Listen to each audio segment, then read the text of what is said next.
जय श्री राम मित्रों। आज की हमारी कहानी है वृंदावन की चींटियां। एक सच्ची घटना सुनिए एक संत की। वे एक बार वृंदावन गए, वहां कुछ दिन घूमे फिरे, दर्शन किए। जब वापस लौटने का मन किया तो सोचा भगवान को भोग लगाकर कुछ प्रसाद लेता चलूं। संत ने रामदाने के कुछ लड्डू खरीदे, मंदिर गए, प्रसाद चढ़ाया और आश्रम में आकर सो गए। सुबह ट्रेन पकड़नी थी। अगले दिन ट्रेन से चले। सुबह वृंदावन से चली ट्रेन को मुगल सराय स्टेशन तक आने में शाम हो गई। संत ने सोचा अभी पटना तक जाने में 3-4 घंटे और लगेंगे, भूख लग रही है।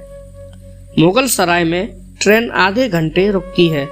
चलो हाथ पैर धोकर संध्या बंधन करके कुछ खा पा लिया जाए। संत ने हाथ पैर धोया और लड्डू खाने के लिए डिब्बा खोला। उन्होंने देखा लड्डू में चींटे लगे हुए थे। उन्होंने चींटों को हटाकर 1-2 लड्डू खा लिए। बाकी बचे लड्डू प्रसाद बांट दूंगा ये सोचकर छोड़ दिए। पर कहते हैं ना, संत हृदय नवनीत समाना।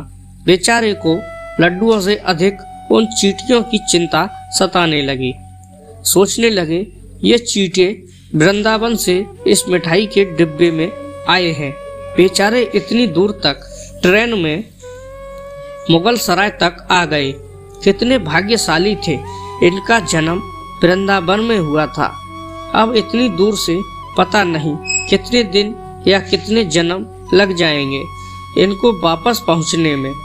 पता नहीं ब्रज की धूल इनको फिर कभी मिल भी पाएगी या नहीं। मैंने कितना बड़ा पाप कर दिया, इनका वृंदावन छुड़वा दिया। नहीं, मुझे वापस जाना होगा। और संत ने उन चींटों को वापस उसी मिठाई के डिब्बे में सावधानी से रखा और वृंदावन की ट्रेन पकड़ ली। उसी मिठाई की दुकान के पास गए, डिब्बा धरती पर रखा और हाथ जोड़ लिए। मेरे भाग्य में नहीं कि तेरे ब्रज में रह सकूं, तो मुझे कोई अधिकार भी नहीं कि जिसके भाग्य में ब्रज की धूल लिखी है उसे दूर कर सकूं। दुकानदार ने देखा तो आया, महाराज चींटे लग गए तो कोई बात नहीं, आप दूसरी मिठाई तोलवा लो।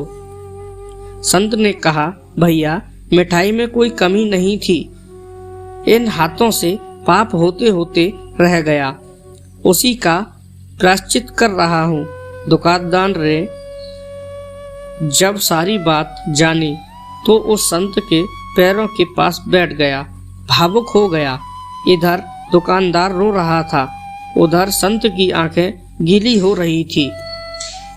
बात भाव की है, बात उस निर्मल मन की है, बात ब्रज की है, बात मेरे वृंदावन की है, बात मेरे नटवर नागर और उनकी राधा रानी की है, बात मेरे कृष्ण की राजधानी की है।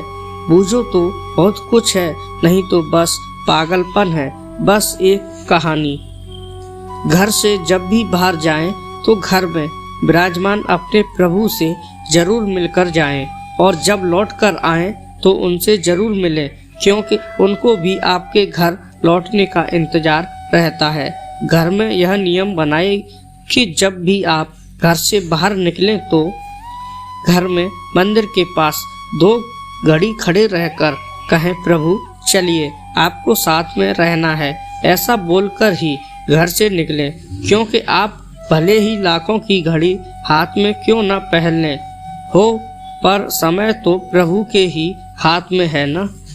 मित्रों, अगर कहानी पसंद आए तो लाइक करना और चैनल पर नए हैं तो चैनल को सब्सक्राइब कर लेना।